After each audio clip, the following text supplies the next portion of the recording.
Hello everyone, welcome to the Land Tamer Stream. Glad to see everyone this Sunday. Hope you're having a good Sunday, finishing out your weekend.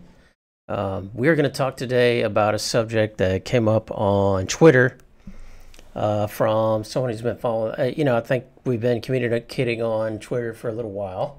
And so there was a question. This is someone who recently, let me check my, oh man, this is a little nuts here. Sorry folks. I was struggling to get ready in time. Need to adjust this filter really quick so I'm not too crazy here. Let's take that out. A little better. I've never been able to use this purple bandana on stream because it just freaks out the... Okay, we'll go with that. So anyway, I had someone ask me, they just got their CCNP. Congratulations to them. Excellent job. And then they're gung-ho, want to get ready for the CCIE, routing and switching. So I was asked, of all people, which I appreciate and want to try to respond to in a reasonable way and hopefully a helpful way. So yeah, let's talk about that. How does one begin their CCIE journey? Well, just a couple caveats real quick. I'm not a CCIE yet. We're also talking about the routing and switching, in this particular case, version 5.1 exam. And I do know how to begin a CCIE journey. I cannot yet speak to completing the journey. So I'll at least try to help you with what I can. I have been at it a while, though. I will say a little over 3 years, not continuously 3 years, but probably good, I would say 2 years. Working on it. So, and I have my written scheduled for 17 days to go, folks. So anyway, I could just share my experience, right? And I'll do my best here because with it, I'll try to make it short. It's kind of the whole point of this stream and my YouTube channel and Twitter and Instagram, etc., is kind of document, how to start and end as a CCIE. So anyway, we'll break it down to some of the basics. First of all, you have some decisions to be made, right? When you want to start, where are you at? So it would be good to do a self-assessment, and the best way to do that, I would say, is to lean initially on the blueprints. So first thing you should really be doing, in my opinion, is just looking through the blueprints. And when I say blueprints, that is for both the written and the lab blueprints. And just read every line.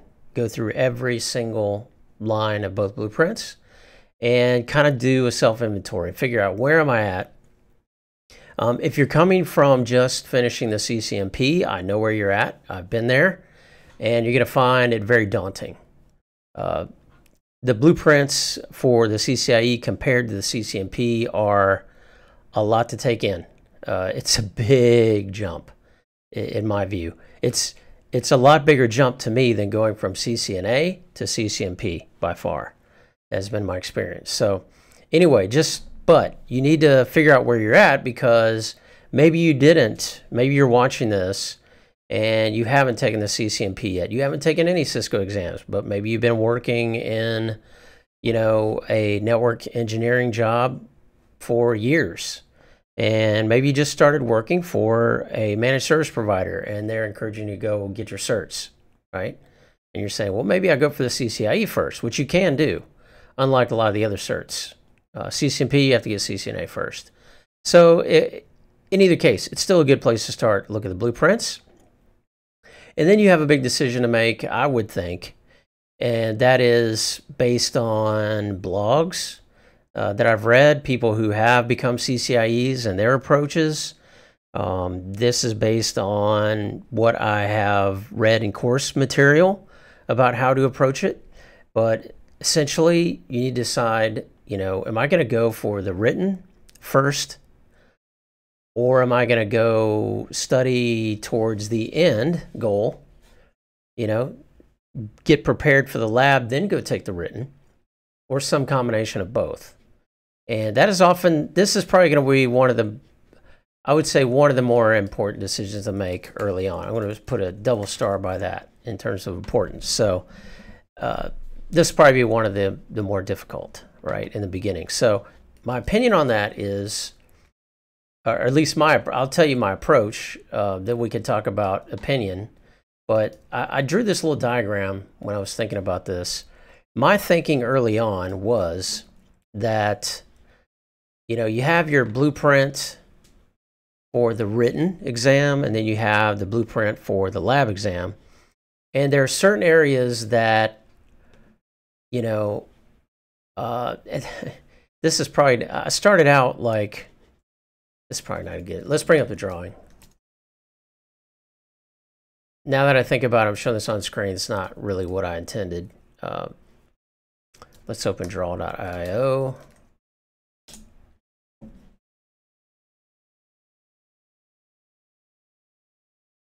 And we'll open this drawing here. And I guess, you know, there are areas that overlap. That's the point. So you can use that to kind of draft your approach. Yeah, so it's more like this. Like there are overlaps between these two, right? I'm going to pull this aside because this does actually, you know, mean something. But anyway, let's put this, let's just change the opacity here so you see what I'm talking about. So yeah, you have the written and then you have the lab, and there are quite a number of areas, I think, that overlap, you know, and that's what I was trying to illustrate. Now let's do this here. It's in particular when you talk about the routing protocols, you know, you need to be really familiar with those for both. So that's the issue there, right? What percentage this is, that depends on a lot of different things. Primarily on what you're going to be asked in the written. The written can vary, right? It could be heavily slanted towards one or the other side in terms of, you know, learning the routing protocols themselves, or just learning some other area of the blueprint about that routing protocol that you're not necessarily going to have to lab, right? So, you know, for example, pick, you know, maybe you don't have to configure that in the lab, maybe you do. But that's just an example. So there are going to be areas of overlap, and my initial approach, this is how I started out, is I said, you know what, I'm going to work on a workbook and do labs. Now, this is not how I started. This is just, again, this is the overall approach. Let's call this the I&E Advanced Workbook. So that's what I was intended to do with this. So this workbook, for example, is designed to prepare you initially for the lab blueprint, right? So I really started out in terms of my theory was I'm going to prepare to get here, and then that's going to help me with all these routing protocols, some of them which were brand new to me. And then when I think I'm ready to take the lab, I will start preparing to do the written. Because after you pass the written, keep in mind that you have a certain period of time where, well, first of all, I'm sure you know this, but you're not even allowed to schedule the lab until you pass the written. When you pass the written, you become what is called a CCIE candidate. And that candidacy has a time limit. So you have, I believe, 18 months to make your first attempt, or is it 12? Again, I'm not that far yet, so I don't have it in mind, but you have a time limit. Once you pass the written, you become a candidate and the clock starts ticking. So granted, that may be fine for you. Maybe you're comfortable just preparing for the written, which has a lot of material that does not overlap with the lab. And you're comfortable with that. You're comfortable with your experience with labbing. And you say, okay, once I pass, then I'm going to focus entirely on the blueprint. All right. And that may be faster for you. But you want to have a strategy to win, and that all depends on you. There is no right way to do this. There's no right formula for everyone. You have to figure out what's best for you. So I would say, how comfortable are you with labbing? And if you've got a lot, how much experience do you have in the field? If you have a lot of experience with the routing protocols like BGP, OSPF, EIGRP, then maybe you just go for the written straight out. And you take that confidence once you pass and become a candidate into just getting ready for the lab. In my case, I decided, I'm going to need this window of time between passing the blueprint and the lab. I'm going to need more time than probably some or many. So I'm going to work on the labbing part, be somewhat comfortable with that, and then I'll prepare for the written. In my particular case, that changed. Something changed, and I'll get into that in a minute. So that's a big decision. Of course, early on, what else do you need to do when you want to start is get your support system in place and on board. So maybe this is not the right time for you to start because of the dedication that it requires and the hours. So you need to talk it over with family first and make sure that, it's okay for you to be away, that, if you have children, that it's that need to be watched, and, work schedules, I don't know, mileage will vary, right? So talk to your family, and if they're, if things work out that you can get started, that's going to be super critical to success and not failure. Then you'll get their support, which you're going to need, right? In a lot of ways. The other thing is employer. And the only reason I mention that, it could be that you do all this and your employer never knows, and that may be just fine for you as well.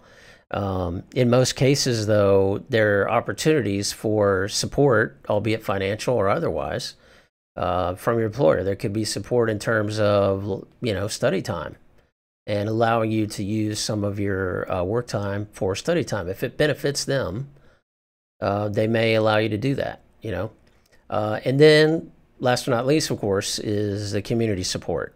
So you need to be building up, and it won't be all in the beginning, perhaps. Maybe you already have a well-established network of people who are studying. If not, let's start building that right away. Let your intentions be known to the community. Join groups on Twitter. Find a local study group, perhaps. There's a Cisco user group in the area. That's how I got involved with when I started my studying for the CCIE, and right after I passed CCNP, I had already started attending meetings of the local user group, Cisco user group in Nashville, and I ended up finding a real solid study partner out of that, who is also starting his journey as well. And he actually approached me and said, "Hey, why don't we help each other out? Let's see what we can do." And we started meeting independently as well. So, and we started another little study group. So that's going to be very important. If Cisco Live is coming up, which is not at the time of this recording in the United States, but maybe it is where you are, but take advantage of that and try to find your study partners. Also, user groups online. There is Router Gods. There is, hey, I have a Discord channel that's shared among many, some other streamers and community members, and we started to grow it. It is here in the chat. So it is a Discord group. We'd love to have you and, help out. And there are a lot of others. Just feel free to message me on there. If you're trying to get connected, I'll be happy to do what I can, right, to help. Also, I'd encourage you to start a blog, vlog, stream. That's going to help you be accountable. And if you set up a regular schedule for vlogging or blogging or streaming, it helps in a number of ways. And again, that's a subject of a whole other vlog. And I have vlogged about that, and others have vlogged about that. But now is a good time to start that. Start at ground zero if you can. Then once you have your support system in place, you've made your decisions how you're going to approach it. Then you need to make a plan, a written plan, right? Treat it like a project. That's the kind of way I've treated it. If you've ever done, by this time in your career, you've probably done deployments. Hopefully you have done medium, even small, medium, or large scale deployments, networking gear or protocols or whatever. Treat it like a project, and we'll get into some of that in a minute. But what part of that project is a written plan with deadlines and resources, time, scheduling, etc. Right? Action plans.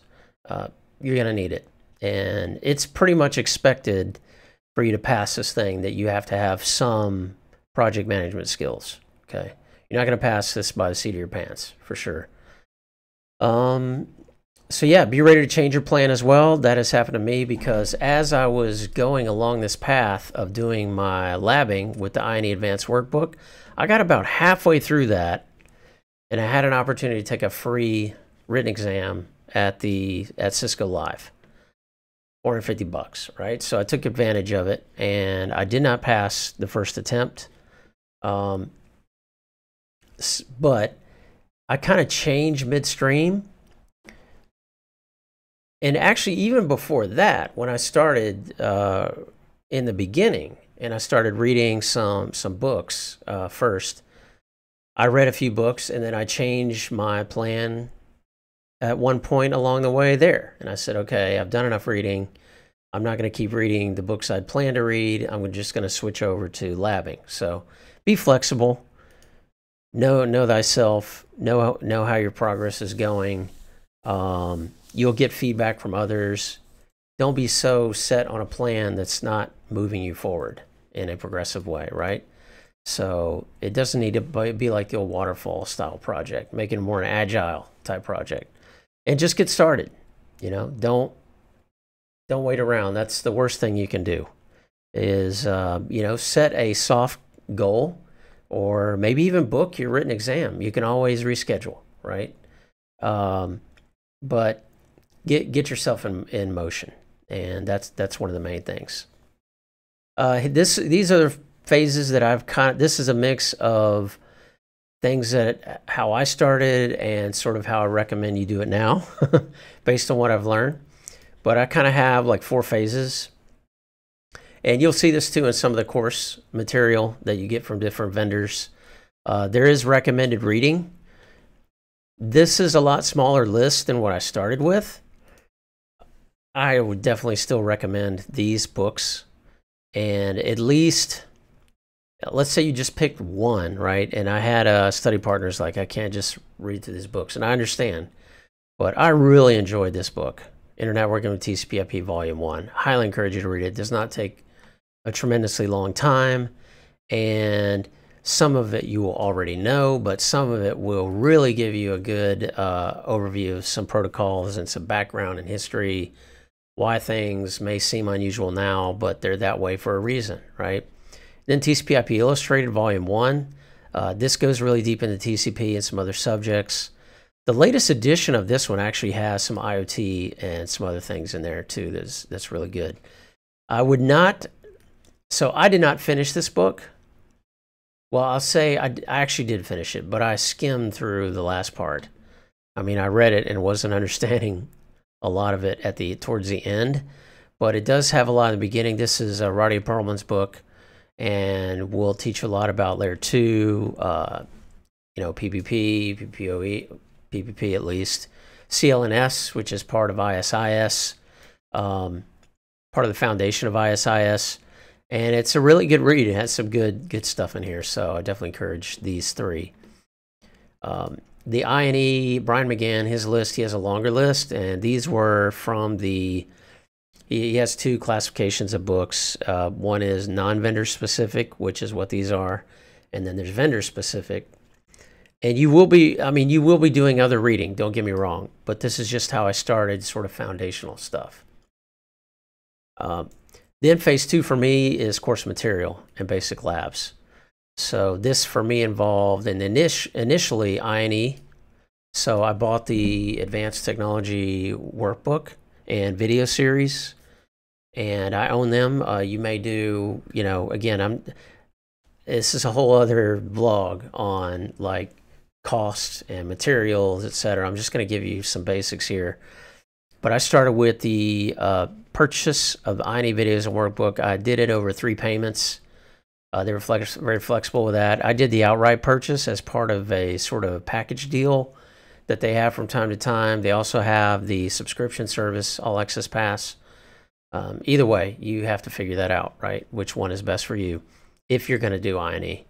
But I really liked them, and they had the workbook. So that's where I started, you know, doing the workbook sections. As I would hit a new protocol in the workbook, I would go back and watch the videos.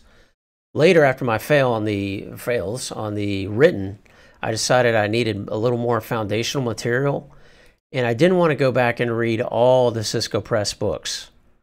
Like I said, there's a lot of vendor-specific reading and certification guides. I'd already kind of gone past doing all that. Granted, I may still end up going back and doing it if necessary, but I selected networklessons.com. I purchased 1 year subscription of that, and it also has a course which does include some videos and workbooks, and I really like the labs in there, and I really like the format. You're probably, depending on, you know, how well you do initially or what your background is, you may end up with multiple vendor materials like I have, and I've also considered the Micronics workbook. In the future, when I start labbing more, I may need another workbook beyond the INE workbook for practice. But, you know, ask around the community, see what's out there. Things are always changing. There's always new things coming out. This is what I've used, and so far I've really liked the purchase. So we're going to get to a little bit more about materials in a minute, but you know, you will need to. That's kind of my phase 2. My phase 3 is, like I said, I shifted to written only areas. And that included the networklessons.com, which covers the written, most of the written blueprint material, like ISIS and, you know, Get VPN and things like that. INE also has a written course. I did not lean on this heavily. There were some videos I watched for the written. And then I purchased the Boson written practice exams. And these are not... Boson is, this is not brain dumps, right? This is sort of practice questions from material out there, and it's really good. It helps you assess and identify weaknesses that you need to go back and study more, right? These are not all the materials I've used, though, folks. I have not even mentioned Cisco documentation,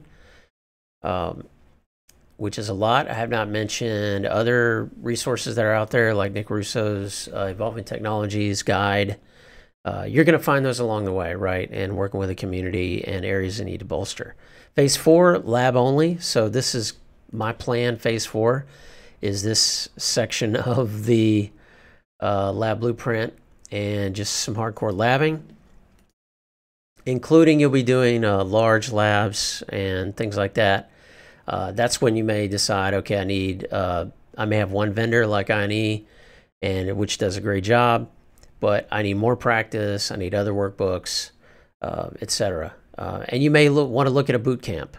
Now, there's different views on this. I'd encourage you to ask in our Discord channel, those who have attended a boot camp, which I have not, but I may end up doing. Those are really helpful. It said... some have said like a number of months before you plan to take your lab exam. Others have said midway through. Most will say not right off the bat. Like, this is later phase kind of strategy stuff is what I've heard. But it is something that you may want to include as part of your plan. Materials, besides books, the ones I mentioned, which you can get on eBay, not all of them are here in safaribooksonline.com, but this is a great resource. You can obtain access to all of that via a subscription to ACM or a membership in acm.org, Association for Computer Machinery. This does actually come with a subscription to Safari Books Online, and it's cost less that way. They also have access to Skillsoft.com, which has CCIE in 8 weeks. All that you can get through, I'll even say here, acm.org. And then with the workbooks, of course, you'll get those as well. And one thing I've not mentioned here is lab gear under materials. That's a whole other, of course, vlog or set of vlogs. Feel free to ask around the community how you're going to lab. That all depends. There are even more options now than there used to be. I would say, though, I wouldn't be too concerned about it in the beginning, because if you use something like the INE workbook, the initial labs are going to be small. For example, networklessons.com, they're going to be small labs. As you move along, though, you will need to support up to 10 or more. In fact, INE pretty much started out, you need to be able to launch 10 routers and or 4 switches. So you're going to need images, you're going to need, which may include purchasing viral. You probably already have some of this if you have the CCNP. Just be prepared, you're going to need to beef up your lab, most likely. So once you get to the latter phases of labbing and getting ready for the actual lab exam, you're going to need to run 20 to 30 routers and 20, 30 nodes. I would just plan for 25 to 30 nodes, and you may already know what that may take. That may be more than what your current gear can handle. And if so, just know that going forward, you need to budget for it. Either buying your own gear that will support that many routers, or using rack rentals, using Cisco's rack rentals or INE's rack rentals, or a cloud service. Maybe you don't have the hardware and you can use, but you have access to hours that you can or dollars that you can burn in a cloud environment, right? So just be prepared for that. And of course, images, and again, all these are subjects in and to themselves. But I just want to give you an idea, because one of the initial things I mentioned up here is make a plan. So in your project plan, as you do your review of the blueprints, as you kind of choose what path you're going to take, you talk to your support system, make a plan and treat it like a project, which includes budget. So I will actually share I'll give you a sample budget that I made. This is old, folks. This is back, like I said, when I just got started, 2015. And I actually blogged this on Packet Pusher's blog site. And it has an example of something that I actually submitted to an employer on materials that I would need. So I even include here a sample budget,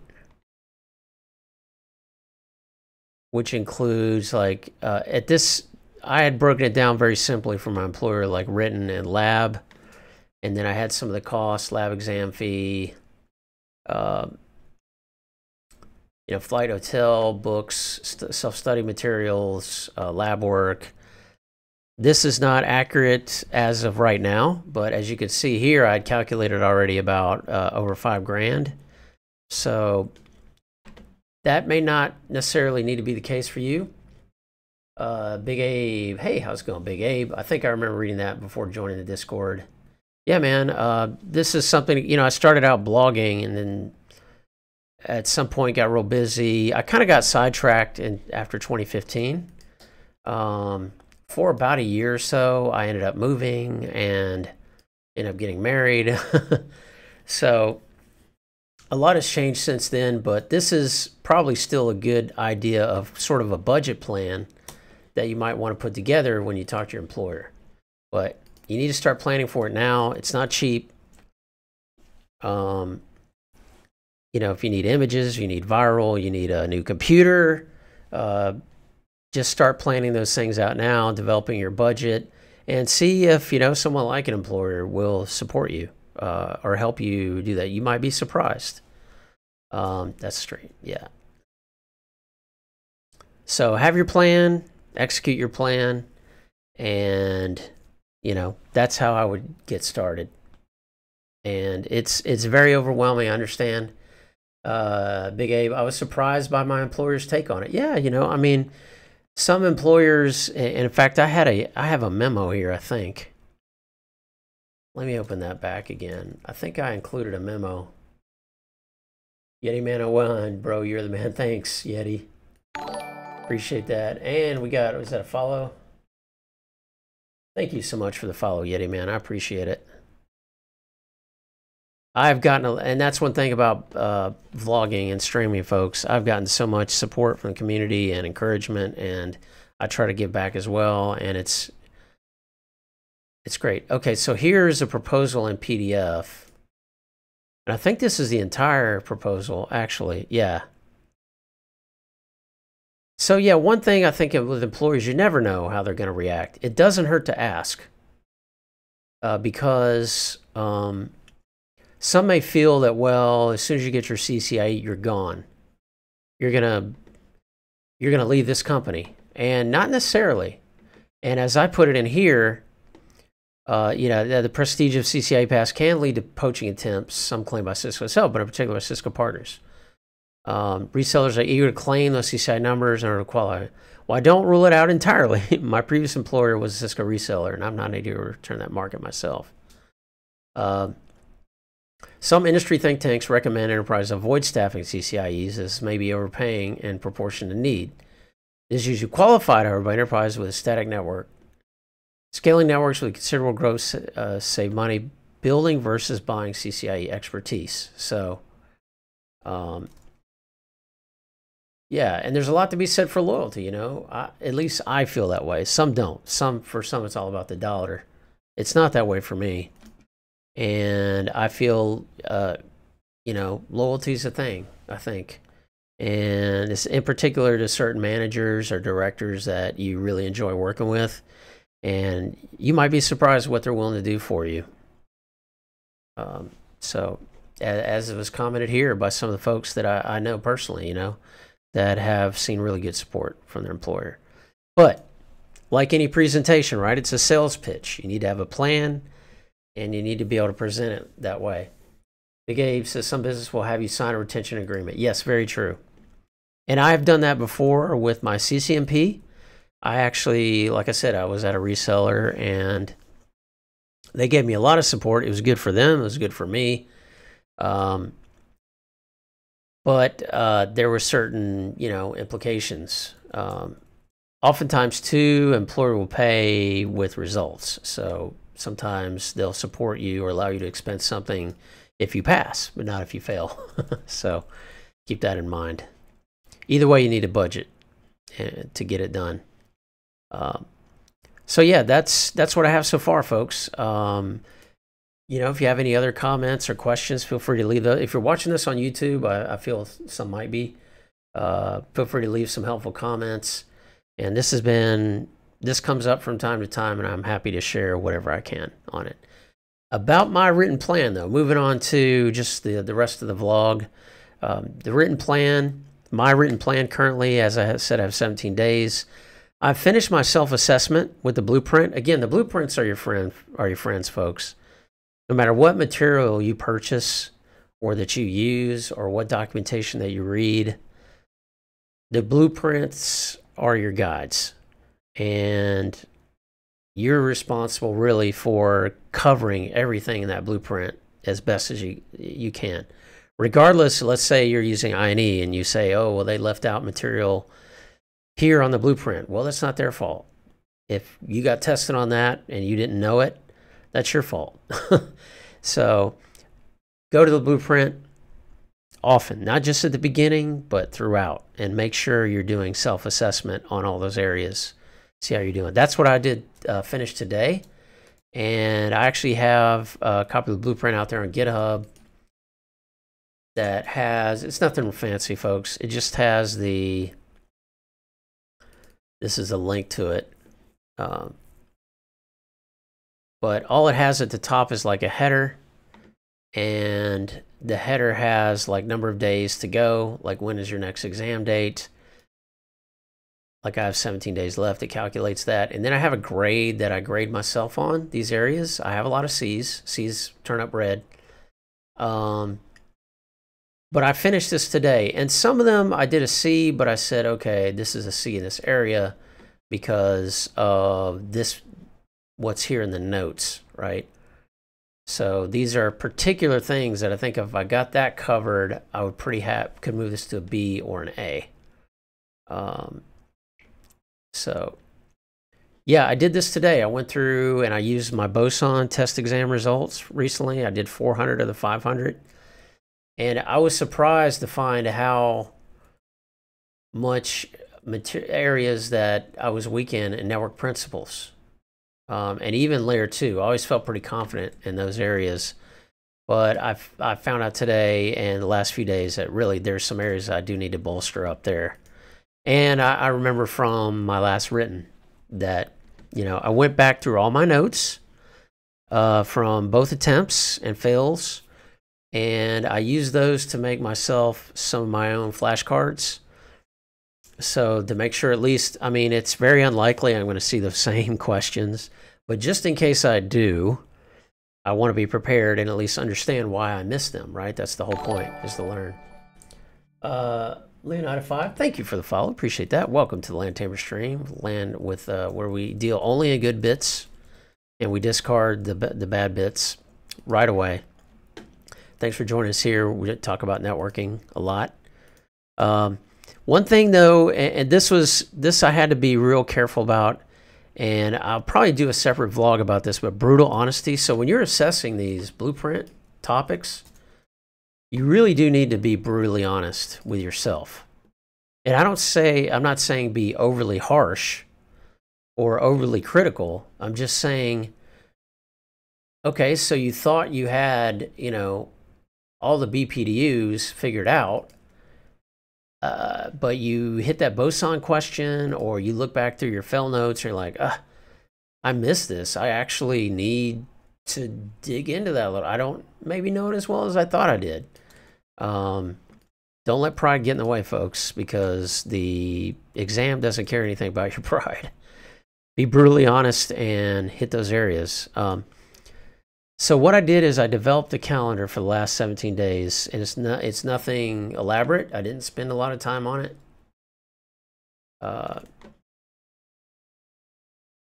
Save that. I'm going to pull up this calendar. So 17 days ago, and what I figured out is it's really important to like stagger. Like I have flashcards, I have Boson, I have the some material from CCIE in 8 weeks. I have material, I have my own flashcards. What am I going to review? Well, I figured out what I want to do is review a little each day. So I made this little calendar here, and the red days are pretty much, I'm going to have no time to study on these days due to, you know, different things I have going on, work-related or whatever, family-related. So the green days are pretty much full study days, like fully dedicated study days. So what I decided to do is kind of rotate. So I have a little time like to do my own flashcards, which aren't many, 30 or so. And then do Necrocube flashcards this day. I don't have a lot of time that day. This day I have all day, but I'm still going to do review each day. And I'm going to rotate between Necrocube flashcards, my own drill sheet, flashcards OCG, which is the official certification guide, which I have in Safari Books Online. It has a lot of self-evaluation questions in there. And I've been neglecting those. And I'm going to go through, the, you know, like on this day, I'm going to review at the end of study sessions and just go through those. Do a little Boson this day. This is not the entire day. This is just a portion of the day to review my knowledge and grind in, because the written, a lot of the strategy about the written is there's just some of it is just flat out memorization. BGP path attribute, right? BGP path selection algorithm, things like that. So these are limited days. These are days pretty much all, you know, out. And then this one is green. My exam is on the 2nd, 10:15 a.m. This one is green, although I'm going to try to just rest. So this would just be review. Again, I got 1 day to go, but I've got nothing on here. But what I found is going through the blueprint is, let me just take a day, a full day, when I have a full day on each of these blueprint areas. So on the 19th will be 1.0 network principles and everything that's red. I'm going to review all those. 20th will be layer 2, etc. And that will take me all the way to the 28th, basically, so that on the 29th, 30th, I have just for flat out review. So made that. That kind of gave me some peace of mind knowing that I have, a pretty solid plan going into the last, couple weeks. Shout out to Dude for him. He took his written exam Friday, did not pass, but he, he learned a lot from it. We've been talking on Twitter a little bit about the experience in terms of what his approach is going to be going forward and what his plan is, and he posted in the Discord about it. And but yeah, he's fired up. I know he's gonna get ready for it again, and I have no doubt at some point, and hopefully the near future, he'll be passing that written. I mean, the guy he passed all 3 CCNP exams in 2018 and took the written. So, amazing stuff. Today I did a quick redistribution lab that I'll show you all. I had read, I have a redistribution chart out here on GitHub, and this was related a little bit to a work scenario as well for a change window I have coming up in January, but it's something I'm doing testing on, integrated testing, or unit testing, I should say. So I'm getting unit testing ready for this, and I know that with BGP, so let's say you have BGP, and I created this redistribution chart quite a while back to kind of settle some thoughts in my head. There's some more of these I need to fill in, but they're pretty rare use cases here. But when you are in BGP, and the source protocol you're going to redistribute from is OSPF, we know that when you do redistribution of an OSPF instance, it's only going to redistribute internal by default, internal routes. It's not going to redistribute external routes into BGP by default. You have to add the external keyword. And I had the same question about EIGRP, because really when you talk about internal versus external routes, it's easy to distinguish those in OSPF and EIGRP, right? Whereas RIP, of course, RIP doesn't give a rip. It's got the route, right? And there's no way to tell if that was redistributed into RIP or if that originated from RIP, right?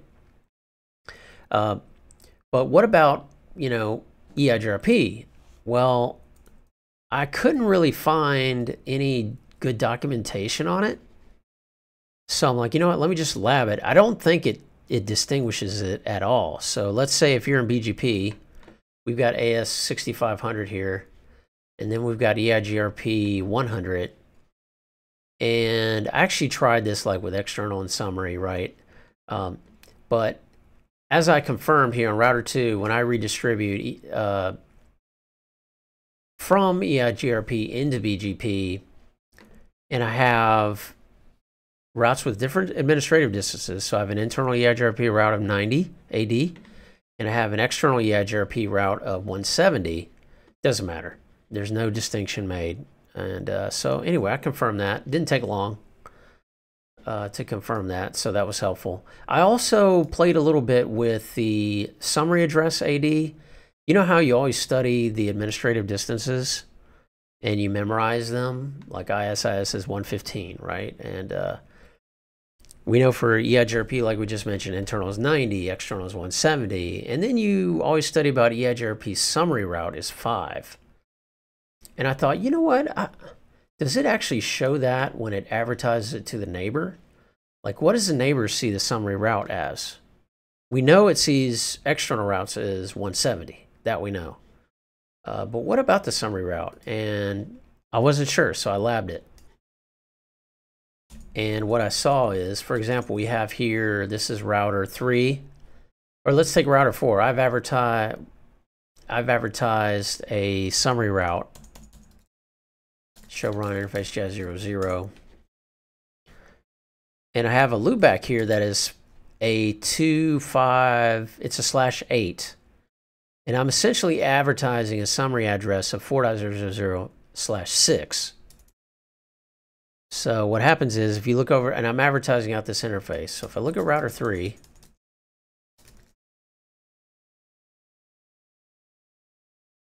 we see here, here's the /6. And it is an AD of 90. So I'm like, okay, well, why did I have to memorize 5? And I know I've seen it before. So what I did is I went over here to show IP route. You're not going to see it here. You will see the route, but it's telling you that is a summary that you, hey dummy, you're supposed to know what the AD of a summary is. And its interface is null 0. Now this routing entry, of course, we know why it needs to be there, right? Because we don't want anyone, let's say someone sends us, 4.4.6.6, or let's say they send us, because it's a /6, they send us a 5.5.5.5 to us. Well, of course, the way, that is a valid inbound traffic, that it would, there's logic in why it would arrive in this interface, but once it gets here, the router needs to know to discard, right? So that's why the route is there in the routing table, but I don't see an AD of 5. The only way you can really see this, show IP route 4.0.0.0/. There may be another way to see it. Actually, I have to do 252.0.0.0. Here you see the distance of 5. So anyway, I didn't really intend to lab it all, but I did lab a couple things there, and it was helpful. No quiz today, folks. It's been a longer sort of vlog, but and in terms of meat chunks, that's the one I'll share with you as well. If you have not yet voted, folks, on the Cisco sponsored poll of IT blog of the year, we are nominated in one of those categories. Check that out. And that is it for tonight, folks. Thanks so much for stopping in. I hope this has been helpful. And, thanks for the feedback from folks in the chat. Always appreciate the company and the camaraderie, sending out good bits to everyone. I will not be streaming tomorrow night. I have some things I have to take care of, family responsibilities. So I will not be streaming tomorrow night, but we'll be streaming Tuesday night. So my schedule, though, if anyone is here new to the stream, generally I stream Monday through Thursday at 7 p.m. Eastern time and at various times on the weekends. And upcoming, y'all saw my calendar, on those long days off, I may be doing some labs for practice. And if I do, I'll be streaming those as well. So thanks so much for stopping in. Appreciate the support and the follows. Y'all can also follow me on Twitter and Instagram and YouTube and LinkedIn. And thanks so much for stopping in. We'll see you back here Tuesday night on the LAN Tamer stream.